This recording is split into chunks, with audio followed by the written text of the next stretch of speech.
La deuxième condition, elle dépend de l'État, c'est que tous les acteurs soient logés à la même enseigne. Or, aujourd'hui, ce n'est pas le cas, et les exemples sont multiples.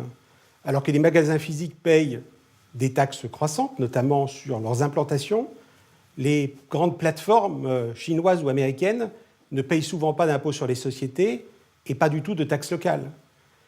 Les grands du e-commerce, notamment Amazon, ouvrent 7 jours sur 7, 24 heures sur 24, pour le plus grand profit d'ailleurs de leurs consommateurs. Et nous, dans le même temps, dans les magasins physiques, nous n'avons pas le droit d'ouvrir le dimanche après-midi ou en soirée. Enfin, on décourage les ouvertures de magasins en limitant, par exemple, les places de parking et en multipliant les réglementations absurdes, alors que personne ne vient imposer quoi que ce soit aux sites de e-commerce. Il y a donc une inégalité de concurrence qui fait peser de lourdes charges sur les magasins physiques.